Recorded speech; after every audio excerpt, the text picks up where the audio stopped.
बहुत सह लिया बाबूजी। एक इंसान के बस में जितनी भी सहन शक्ति होती है उससे भी ज्यादा सह लिया।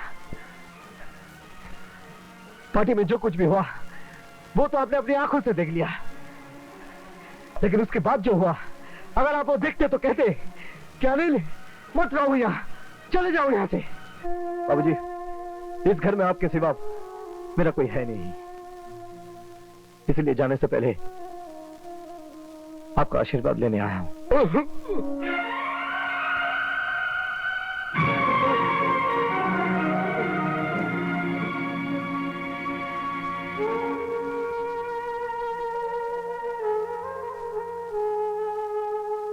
मुझे जाने दीजिए बाबूजी, मुझे जाने दीजिए। बाबूजी, बाबूजी, बाबूजी, ये आप क्या कर रहे हैं बाबूजी? भगवान के लिए मेरे पैर छूकर ये अनर्थ मत कीजिए। आप मेरे पिता समान है बाबूजी, आप मेरे पिता समान है।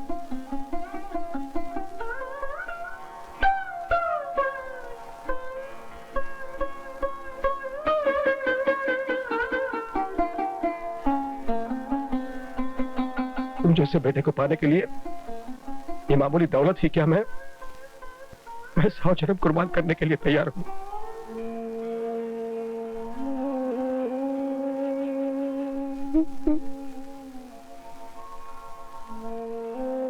इतनी इज्जत, इतना प्यार इस अनाथ को आज तक किसी ने नहीं दिया। आपके इस प्यार के लिए आपका ये बेटा सब कुछ करने को तैयार है बाबूजी।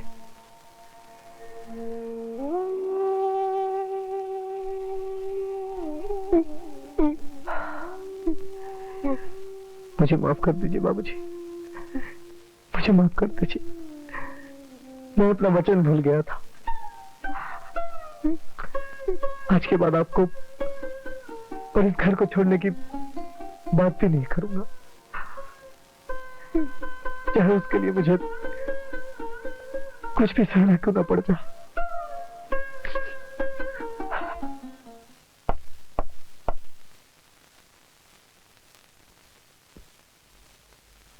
ये सब क्या हो गया?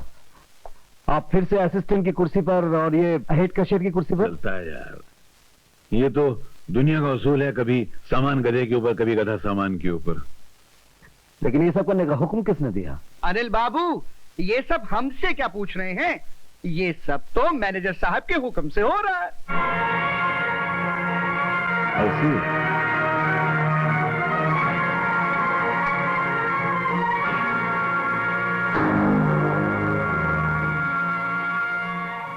ये मेरे पति है भैया। अनिल बाबू, ये मेरा बेटा रमेश। रमेश, ये है सेठ जी के दामाद अनिल कुमार जी। आपसे मिलकर बहुत खुशी हुई। सेम हियर, बैठिए। Thank you. Anil Babu, Mona ma'am साहब ने इसे मेरी कुर्सी पर बिठा दिया है और क्या? और बड़े अफसोस के साथ कहना पड़ रहा है कि मुझे आपकी कुर्सी पर बिठा दिया है। मिस्टर अनिल, मुझे आपके बारे में सब कुछ बता दिया गया है। सब कुछ का मतलब? मतलब यह कि सिगरेट आप नहीं पीते, पान आप नहीं खाते, जुआ आप नहीं खेलते, यानी कि आपकी जिंदगी में कोई गलत पपलू है ही नहीं। गाड़ी, कपड़ा वपड़ा ये सब तुमको घर से मिल जाता है, खाना भी मिल जाता है, तो मेरे ख्याल से पैसे की तुम्हें कोई जरूरत है ही नहीं। फिर भी हाँ, तुम्हारे लिए 300 रुपया महीना सैंक्शन किया है, तो महीने की हर पहली तारीख को तुम हेड कैशियर से कलेक्ट कर सकते हो। शुक्रिया, मुझे इस मेहरबानी की जरूरत नहीं है। वैसे अगर आप बुरा ना माने तो एक बात पूछूं? एक क्यों, 2-4 पूछिए ना। यहाँ आने से पहले आप अपनी फैमिली का खर्च कैसे चलाते थे? फैमिली? अरे, अपनी जिंदगी में फैमिली का पपलू ही नहीं है। जब शादी नहीं हुई तो फैमिली कहां से होगी? अच्छा, मैं समझा आप शादीशुदा हैं। नहीं, मेरी शादी कहां हुई है। हाँ, अगर आपकी नजर में कोई अच्छा पपलू, अरे यार, ये मेरे पीछे पपलू का मतलब है कोई अच्छी लड़की हो तो मुझे जरूर बताइएगा। लेकिन मेरी 2 शर्तें हैं। एक तो मैं दहेज के सख्त खिलाफ हूं और दूसरी घर जमाई बनना मुझे बिल्कुल पसंद नहीं है। बुरा मत मानिए अनिल बाबू, मेरा बेटा शुरू से ही उसूलों का पाबंद है। दूसरों की दौलत पे हाथ साफ करना उसे बिल्कुल पसंद नहीं। मतलब आपका बेटा आप पर नहीं गया?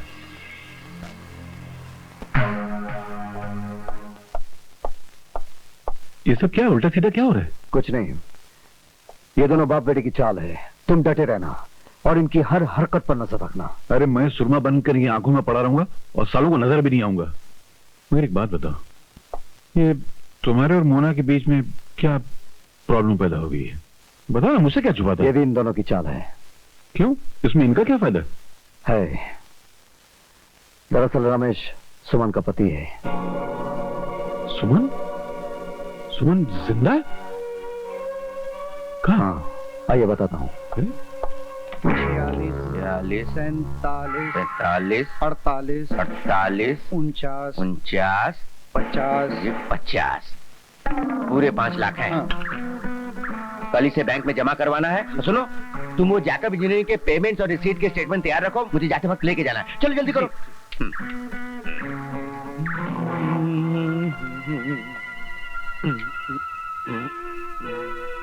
अरे ठहरिए ठहरिए बाबूजी। पपलू, आप क्यों तकलीफ करते हैं? अपने श्रवण कुमार को भी तो मौका दीजिए। ठीक है, हाँ, यहाँ ठीक से, है। यहाँ से। मुझे जरा जल्दी है, मैं जाता हूँ। खाना खा लिया? खा लिया। 5 लाख का पपलू।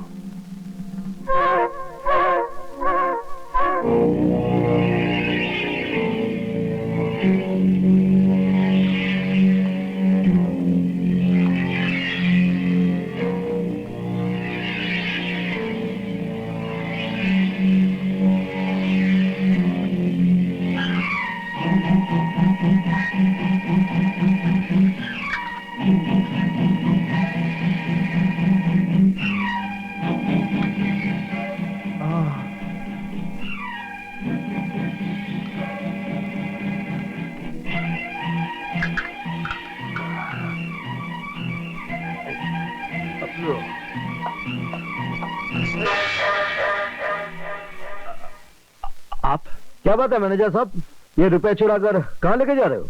चुराकर? चुराकर क्यों? मैं इस कंपनी का मैनेजर हूँ।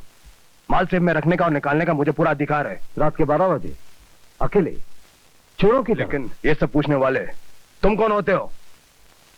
ठीक है, अगर आप चोर नहीं है तो ये रुपए लेकर अभी इसी वक्त आप बंगले पर चलिए। मैंने कहा ना, ये सब पूछने वाले तुम कौन होते हो?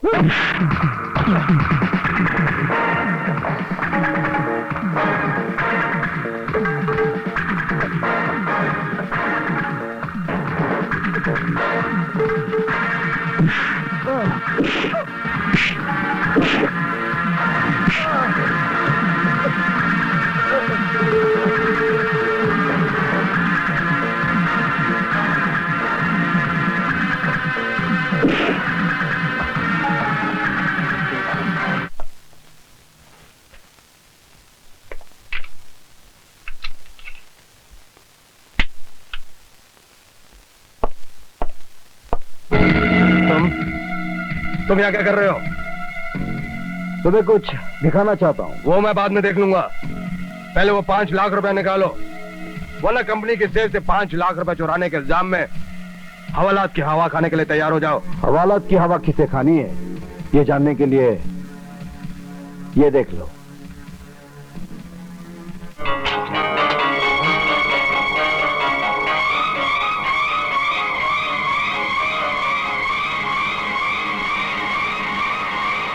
बस बंद करो। ये किसने उतारा? किसी ने भी उतारा? उतार लिया। अब बोलो, क्या इरादा है? मैं क्या बोलूंगा, अब तो तुम बोलोगे। 5 लाख हजम करने के बाद अब तुम मुझसे और क्या चाहते हो?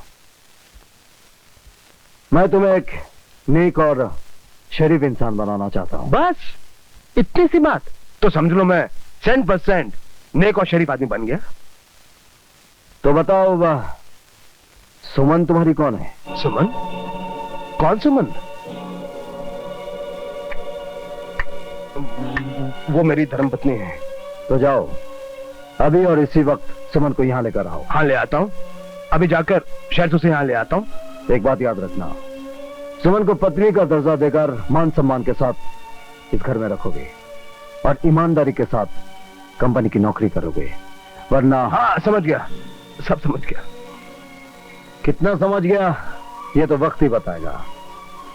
मैं तुम्हारी हर हरकत पर नजर रखूंगा। साला पपलू नजर रखेगा। सुमन को तो लेकर आऊंगा, लेकिन उसके बाद ना सुमन रहेगी ना साला तू। हे भगवान, 5 लाख की चोरी? लेकिन ये किसका काम हो सकता है? मालकिन, 5 लाख सेफ में होने की बात बस हम तीनों को ही मालूम थी, इसलिए या तो चोर मैं हो सकता हूँ, या लखपतिया, या फिर अनिल बाबू। अच्छा, तो फिर ये काम अनिल का ही हो सकता है। हो सकता है मालकिन, आपने उन्हें हटाकर गोपाल दास जी को उनकी कुर्सी पर बिठा दिया, इसलिए गोपाल दास जी को बदनाम करने के लिए अनिल बाबू ने पैसे उड़ा लिए। ये भी हो सकता है। गोपाल दास जी, आप फौरन पुलिस को खबर कीजिए और अनिल को गिरफ्तार करवाइए। नहीं मम्मी, इससे पूरे परिवार की बदनामी होगी और फिर डैडी से भी ये बात छुपाना बहुत मुश्किल होगा। उनकी हालत अभी अभी ठीक होती जा रही है, वो वापस इतना बड़ा सदमा बर्दाश्त नहीं कर सकेंगे। बात तो तू सही कर रही है। उफ, जमाई क्या मिला, सारी जिंदगी का रोग लग गया। कितनी अच्छी साड़ी थी, सोचा था मैं एक अपने लिए भी ले लूं, ऐसी बातें करे। मगर क्या है भाई? अरे भाभी,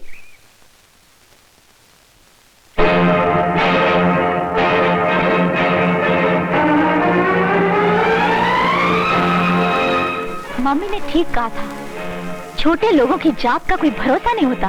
हा? चोरी करते वक्त वो ये भी भूल जाते हैं कि जहाँ चोरी करते हैं वो घर गैरों का है या अपना। ये हार मेरा है।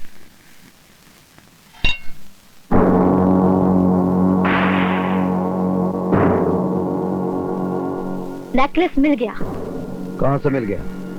तुम्हारी बहन के गले में, और साथ में तुम्हारा बहनोई भी था। मैं नहीं मानता। तुम तो ये भी नहीं मानोगे कि तुमने खुद हमारी ऑफिस से 5 लाख रुपए चुराए। अगर मैं चाहती तो पुलिस में रिपोर्ट करके तुम सबका हवालात में बंद करवा सकती थी, मगर अपने खानदान की इज्जत का ख्याल आ गया। अच्छा किया। अगर तुम्हें रुपयों की इतनी जरूरत थी तो मुझसे कहते, मैं तुम्हें दे देती। चोरी करने की क्या जरूरत थी? मोना, देखो मोना, पति पत्नी के रिश्ते की बुनियाद एक दूसरे के प्रति विश्वास पर होती है। उस विश्वास को विश्वासघात में तुमने बदला है। क्या मतलब? औरत सब कुछ बर्दाश्त कर सकती है, मगर अपने पति को किसी दूसरी औरत के पहलू में कभी नहीं देख सकती। क्या बकवास कर रही हो तुम? ये बकवास नहीं, हकीकत है।